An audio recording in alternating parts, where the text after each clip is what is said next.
Welcome back to Benny's Custom Works, proudly brought to you by Haltech. This week we are down here at U-Pullet down here in South Australia, and we are chasing some parts for our project, as well as going to see what's generally in the yard. So let's go and have a look, see what we can find. And we're already finding gold. So this is a VK wagon, I think. VH or VK. VK I'm going with. Unfortunately, a little bit damaged in the front. I was hoping for a nose cut, but a little bit bashed, and I mean, I'm being picky, but when you're looking for stuff, it's easy to get the right stuff to start with. So any very common rust spot for Commodores. All the good bits are gone, dash is all gone. She's a rusty one. Front bumper's there, it's also smashed. Not much usable stuff. Odd Triumph here, it's a pretty cool thing. Random V-dub engine, but I like the chrome barry section of the wreckers, which is generally pretty bare these days. Miscellaneous, I don't even know what this is. Probably Austin A30, A40, something like that, let me know. Old Holden, same deal. It's obviously been here for a long time. Cool to see some of this older stuff still in the wreckers. Yeah, she's a pretty rusty one. Someone's taken cut sections out of it. Triumph, strangely. Gemini Pano, which has had a lot of weird rust cuts actually out of it. Missing a bit of inner arch, missing a bit of firewall. Fair chance that part of the firewall is probably where the number was stamped, looking at that plate also being missing. Pretty well stripped. Wow, the whole floor's out of it too. Rear floor's gone, inner structure. And we've got a Galant, I think. Mitsubishi Galant. No, it's a Toyota Corona, I take it back. Strangely, the body plate's on upside down. That's a bit weird. Don't know why that would be. Anywho, another Triumph. These things are mega popular, it seems. Peugeot, another Commodore. Nailed it. Big old rear cut going out of this one. Had a gas setup in it at some point.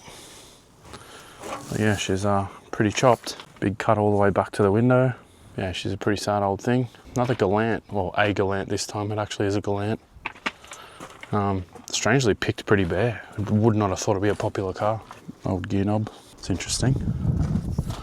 This must have had front repairs before at some point.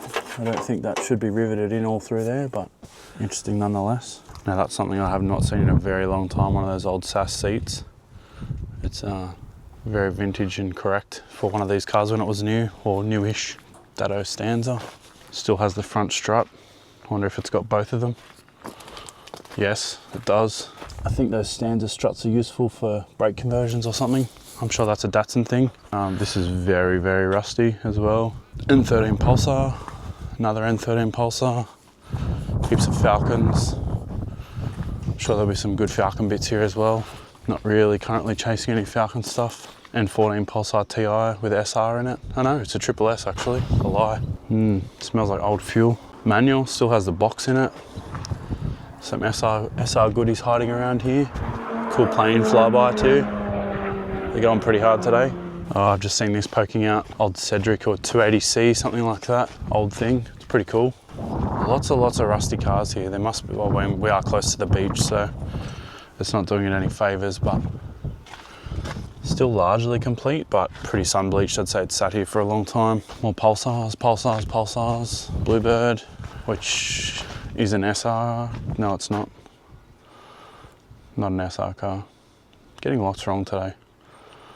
I don't know why people pull the rock cover off and then just leave stuff in the environment. It just stuffs the whole engine for a rock cover. Right now in the Ford section, there's tons and tons of AU Falcons, B-Series Falcons, late model Euro Falcons as well, but not that that's really my jam.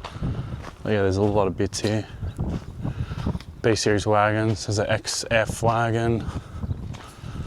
Interestingly, someone's clipped the front lip off that. Probably had a Rebel kit, yeah. Shame that's broken. The side skirts are worth money. Rear lip's gone as well. Plenty, it's actually a pretty well stocked wrecker. There's tons of cars. There's probably over 500 cars here. Fairlane. AU era Fairlane. Had LPG as well. A lot of late Falcons. XG Ute. No, XH. With previous repairs. Bit of funky gear going on there. Now in the Mazda section, old 323 boxy one.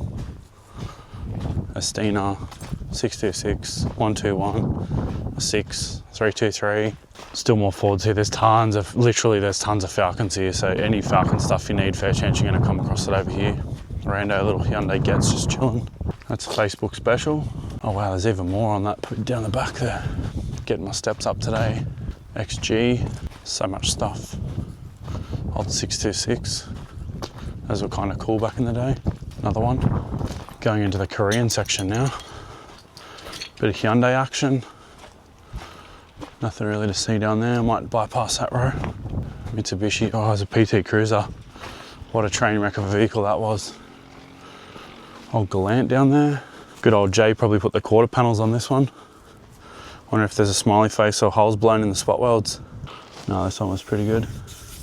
Where's the smiley face, Jay? Where am I looking? Another old Lancer. She's pretty bashed. Not much left. Two-door though. The body doesn't actually look too bad if that's your jam. Probably ex-rally car or something, looking at that pipe. There's definitely a lot going on with the fuel breather system in these old things. Oh, 300C. I wonder if it's got the engine in it still. Nope.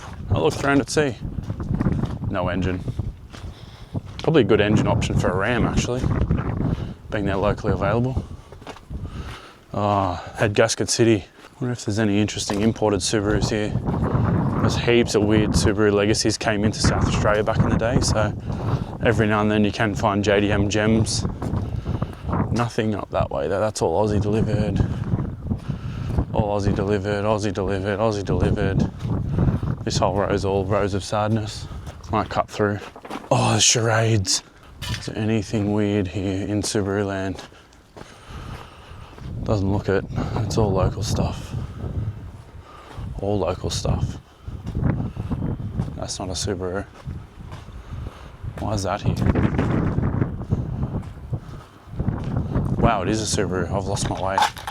One of the first cars I ever had was a G100 Charade, and I do want to get another one day. It's actually a pretty cool little one here. It's a 4-door, but it would have been a 1.3 because it's got the like upmarket bars on it. Yeah. Same deal, someone's come and harvested tiny little bits of the engine and the whole engine's buggered, which is a bit annoying, but there's another one. Another 1.3, that's a sedan. Got the long back on it, if that's what you can call it. L700 that someone dropped the running gear out of and just left it. Early girls, G10. There's an L80 mirror, I think, or handy. Engineer's tagged for what? That's weird. Ah, back seat fitted.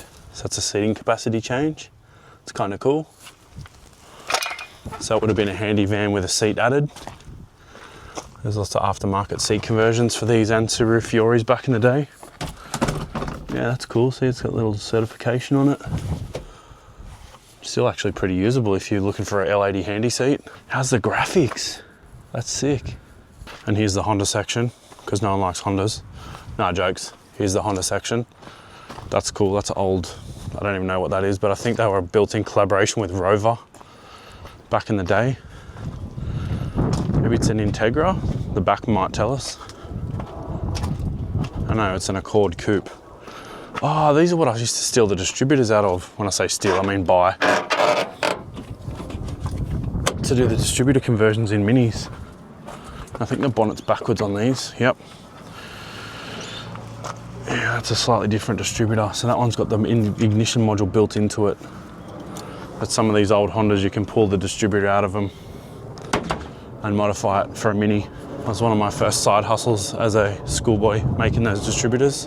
Old Jumbuck, wow, Jumbuck City over here.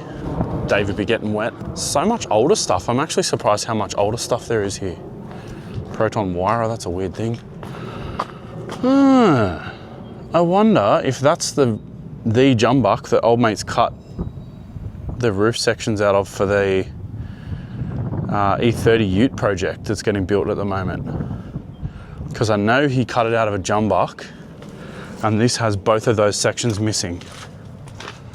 I wonder.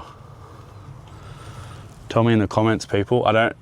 Full disclosure, I don't even remember who's building it, so my apologies. And I wonder if they're in South Australia. So much stuff. More Hondas. EK hatch, or coupe. Coupey hatchy. Little Jazz. Accord, not much to see there. V6 though, so Unfortunately, the oil cap's missing, so it's probably full of water. But a bit of Daewoo action. And back to Subaru land. Missed the Sigma section. GH, GK, something around that era. Still got the struts, prime for a coilover conversion. Pretty complete. Tail lights are gone, not much else. Wow, it's still quite a neat car, really. These are all built in South Australia too, pretty cool. It's lasted the test of time. Another 300C, someone's decided to chop the roof off. Obviously repairing something else, like similar to what I did. This still has the engine, but unfortunately it's a V6 one. So, pretty common to other Chrysler or Stellantis products, but not something I need. Holden section, Commodores. Now you will find some weird stuff in the wrong sections when you first look at it, like this Toyota Corolla, but it's actually a Holden Nova. Well, my assumption is it's a Holden Nova. These are one of the button plan cars, so probably a fair chance if you go to the back. Yeah, so this one is a Holden Nova, so it's sold new by Holden. Much in the same way that's a Holden Apollo, but it's also a Toyota Camry. So there's some weird stuff out here.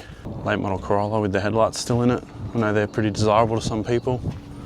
Little lift back job. Lexus. And there's weird ES300 things.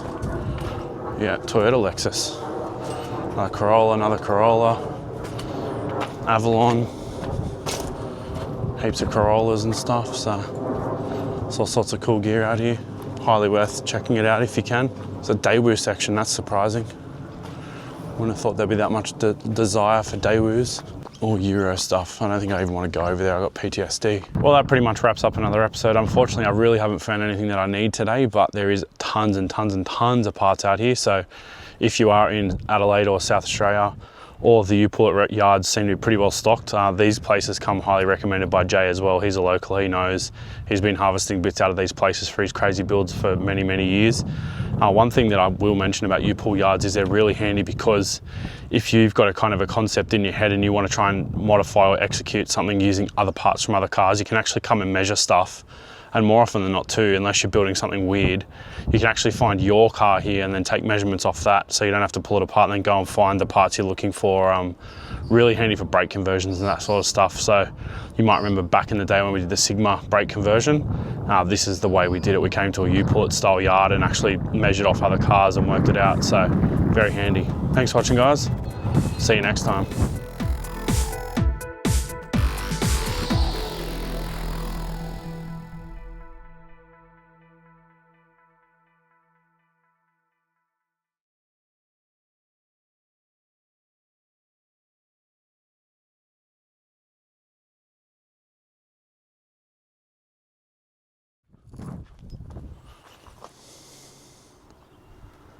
Thumbnail, hopefully.